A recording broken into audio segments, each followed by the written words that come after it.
morning, everybody. Dr. Rick Wallace dropping in on you. I hope that everybody's having a great day.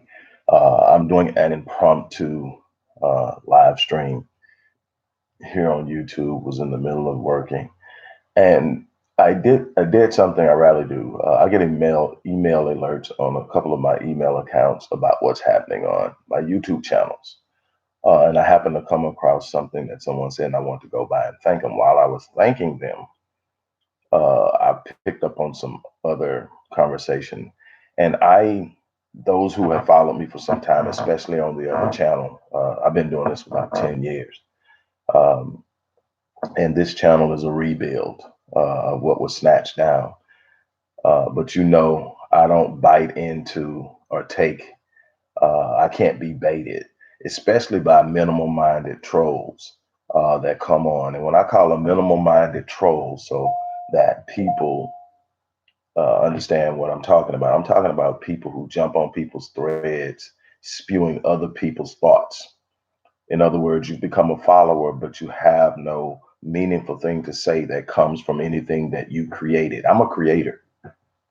I put a lot of energy and time into being a creator, into being a representation of what I believe in, the work I put in, and the time that I've invested in understanding the enigmatic issues that my people follow. I've been through that foolish stage in my life where I was willing to take a couple of bullets and stab twice because I thought that's what it meant to be hard. And I learned that I had something a lot more powerful than brawn. I had a brain, and I decided to use it. So, I don't jump in those conversations. Normally, when I do a video, I put it up and I let it rest on its merit. If I am effectively and respectfully challenged on something, meaning someone brings content that challenges what I put up, they have empirical evidence or historical evidence or even cultural evidence of what I've said not being accurate. You saw me come back and acknowledge that I was wrong and apologize. I don't pretend to be perfect. I don't pretend to be anything that I'm not. I'm just a person who has invested more than 30 years into understanding my people. Long before became an adult, I invested in understanding my people, and because of that, I have a lot to share. And I share with the purpose of inspiring, encouraging, empowering, enlightening for the sake of taking action. And you can see my work actually being done. So this isn't the only thing I do. Matter of fact, it really drives me to get here and deliver this content because I wake up at 4 o'clock in the morning and I go until well after 7 or 8 o'clock every night. Um, Doing what I do, and I work with other people who are boots on the ground and about it. And we are doing the best we can. I'm not here to brag. I'm not here to boast. I'm not here to do any of those things. I told you when the other channel was up, I'm not here for the likes. I'm not here for uh, the pats on the back. I appreciate them. I appreciate those who acknowledge the work I do, those who appreciate the way that I deliver my content. I'm me. I'm not trying to be anybody else. I'm not trying to ride the coattails of anybody else. I believe that I'm sufficient in who I am to do what I do, and I'm going to do that. But I happened to come across someone who was baiting another person and see their, basic insults to that person, asking them to be more specific. And it was about the video I put up yesterday, challenging new black media to stand up and be a force of inspiration and empowerment, a force of unity and less division.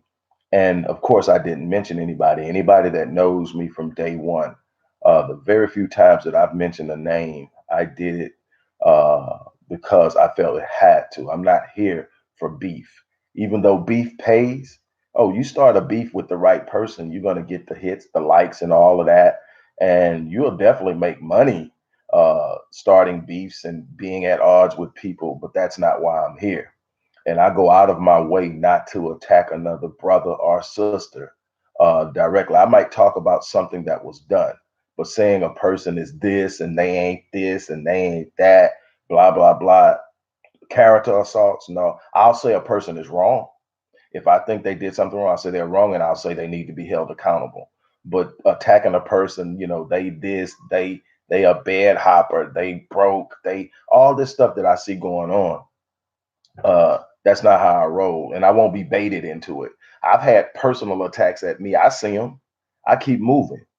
You won't see me responding to personal attacks in my own threads.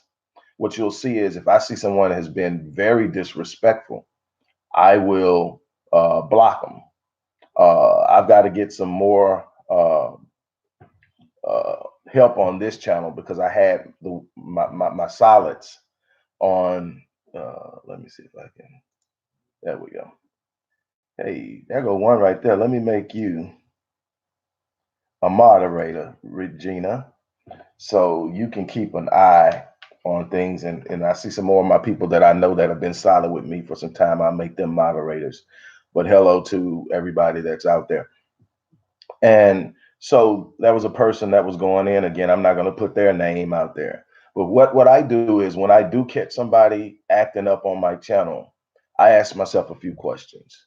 If they're actually doing something impactful in the Black community, they're actually a part of something that is impactful. How do I have the time to stroll um, other people's threads, other people's content that they are not working with, and have all this stuff to say? So then I go to their channel, and almost inevitably, they have very few subscribers and no content.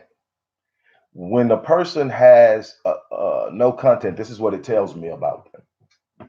It tells me that you have the most powerful content mechanism currently known to man, which is YouTube. YouTube is not only a content procurement, content server, video content deliverer. Now you can literally share posts that are um, not video. If your channel has enough views and enough subscribers, you can literally share that content. So you're on this platform where you got this, and not only that, behind Google, who actually owns YouTube, YouTube is the second largest search engine. It's larger than Bing, it's larger than Yahoo. It's the second largest search engine in the world. So when people are looking for stuff, it pops up. Their searches are going to pull this stuff from YouTube first.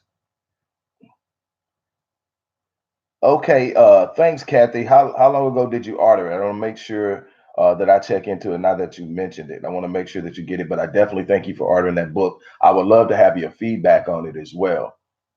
But okay, so back to what I was saying. This person is on this unbelievable uh, platform that comes up first in searches because it's owned by the largest search engine in the world, and it's the second largest search engine in the world. And so when you search for stuff, YouTube is all up in there, and you don't have one piece of content. The reason you don't have one piece of content is you don't have any original thoughts. You're literally spewing thoughts and content from somebody you've emotionally connected to, and you're following. I don't have followers.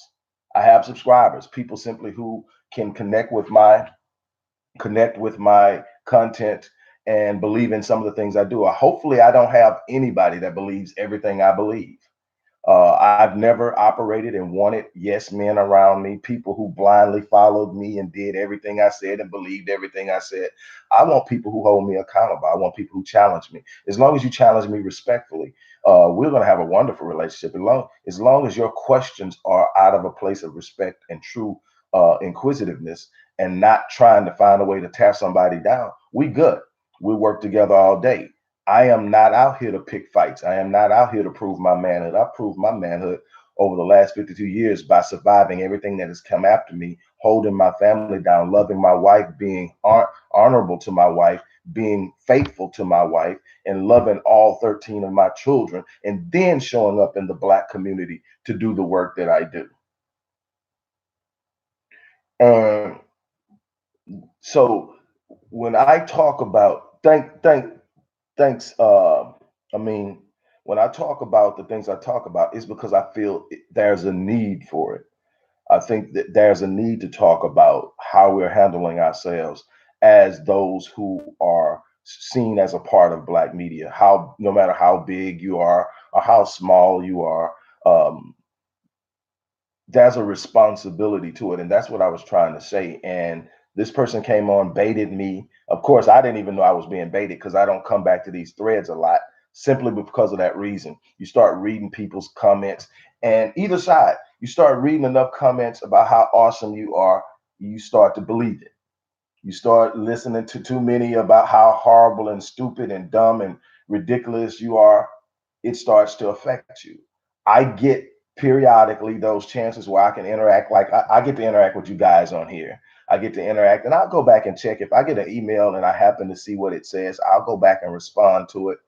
Um, when I've been told, why don't you do more engagement? You'll grow your audience faster. It's because I'm here to deliver something. I'm going to make some new relationships. I'm going to build some new relationships, and I'm going to make some enemies. I don't care to get to know my enemies. If they become close enough to where they actually truly matter, then I'll be aware of them, and I hope they're aware of me. But other than that, I've been through all of this. Like I said, before the age of 18, I was shot twice, stabbed twice. I done did all that. I'm a G, I'm hard, I'm all this stuff long before, while being an honor roll student in school, because when I left school, the protection of school wasn't out in my hood. I had to defend myself. I had to be somebody that can do that. I did that. I never backed down.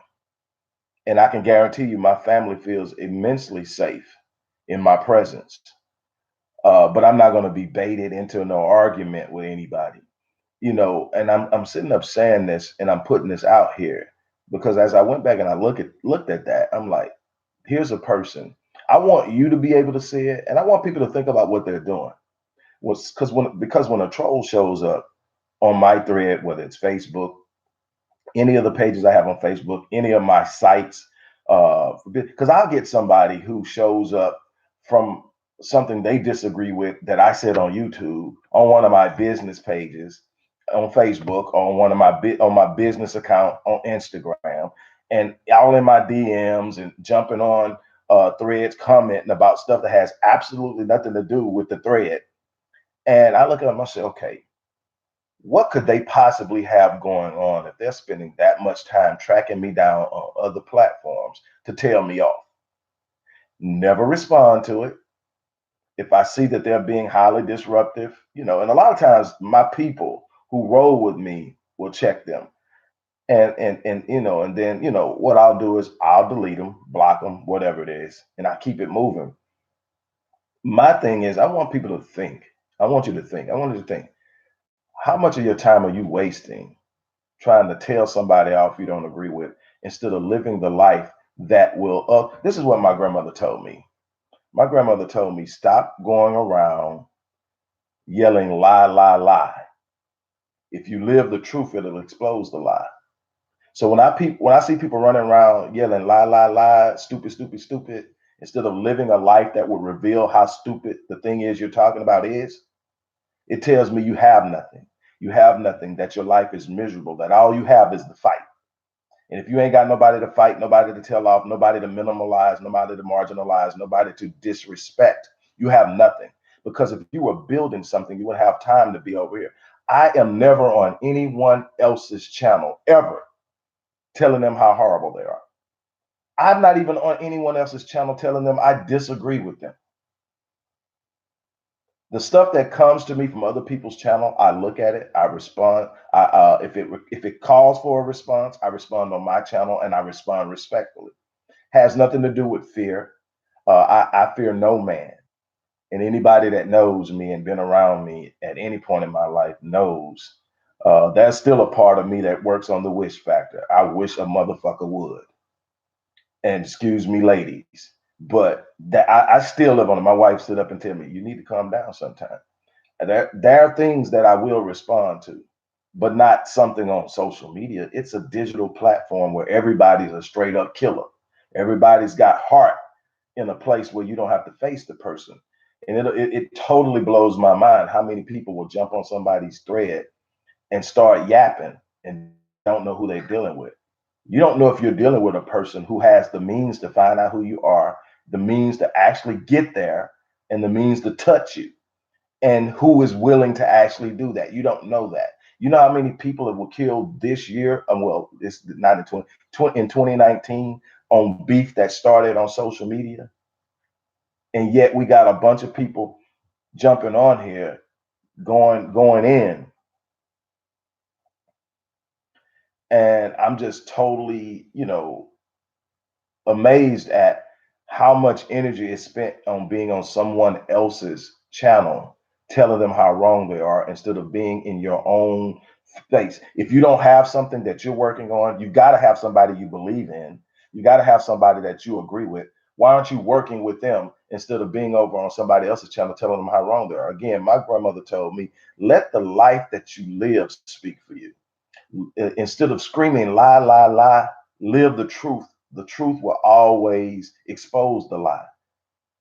Stop talking about what somebody's not doing right. Stop talking about what somebody's doing wrong. Start living a life that people can see the truth through you, and it will expose the lie. And I just want to share that because and I hopefully not many people that are on this channel consistency is all over the place trying to convince people that they're stupid and they're wrong for thinking how they're thinking. When you show up and you do the work that you're doing and it starts to produce results, it starts to produce a positive fruit. It tells the world that there's something to what you're talking about. There's something to what you're speaking about. There's something inside of the philosophy and the theory that you've put together. And they will start to come to it. Others will still resist it. And that's not your job to convince them. Your job is to live a life that when you leave this place, you have left a legacy that speaks for you and speaks of you long after you're gone. Your legacy cannot be, man, I told them stupid MFs off. I got that NIGGA told. I checked that fool. That can't be your legacy. There's nothing that can be passed on from that. But, I was volatile all my life and I never produced anything but conflict. That's why I do what I do. And that's why at 52, you're not going to bait me into argue. And I definitely not arguing with minimum minded people. When I show up on any of your platforms and you don't have a work, like Dr. John Henry Clark says, I only debate my equals, all others I teach. If you haven't put in the work I've put in to understand what I've understood, we don't have room to have a discussion or a debate because the information you have isn't the information I have. That's not a debate. That's stupid banter and back and forth. I refuse to be caught up in it. I definitely am not going to get involved at 52 years old in an exchange of insults. I outgrew that a long time ago. See, I'm living my life. I'm living a life that I can be proud of. I've made some mistakes. I've made some wrong turns. But at the end of the day, I'm living the life that I can be proud of because when I made mistakes, I corrected them. When I ended up in a wrong position, I got out of it. I'm loving, and like I said, the most important thing, I'm loving my wife. Every day I'm waking up finding a better way to be a better husband, better way to be a better father. And those are the things that matter to me. I love my people and I'll give what I have to my people. But I don't sit around waiting on somebody to approve me. I'm not seeking the approbation of anyone. I'm not seeking the approbation of any person, any entity, any organization, any government. And that's where I stand.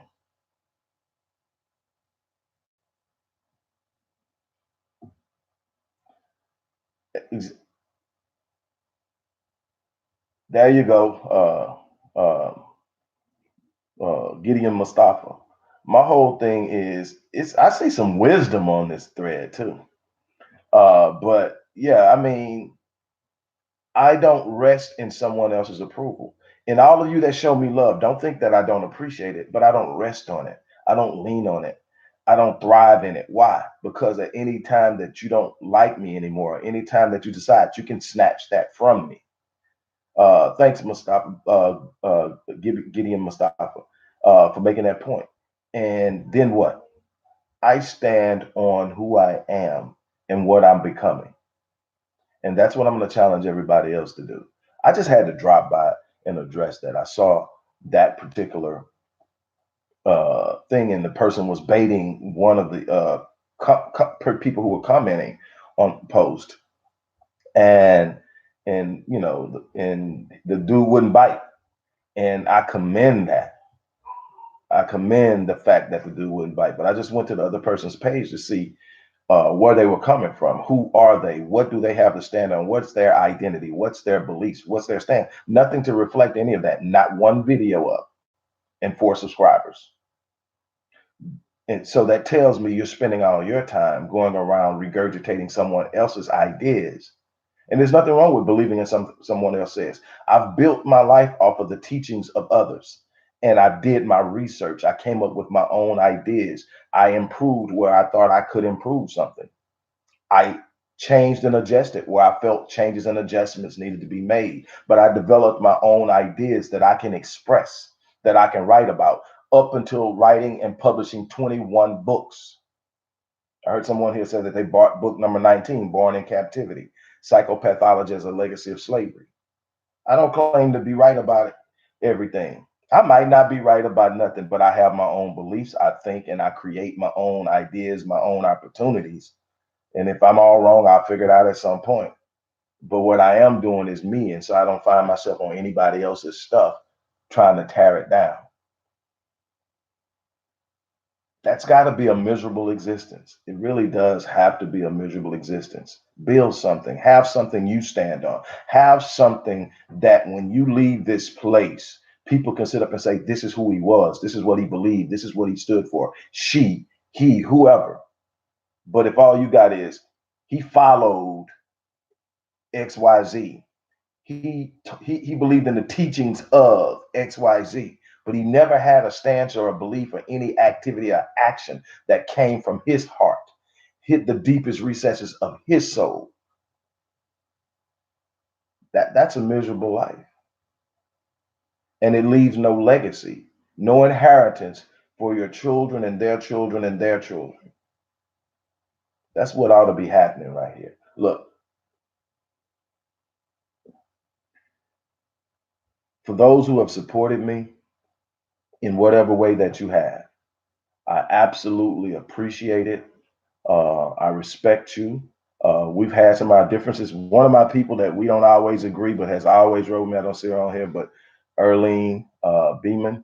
Uh, I love people like that. I'm not here for yes men. I'm here for people who have their own ideas, their own thoughts, but who want to learn and who want to share and who want to grow together.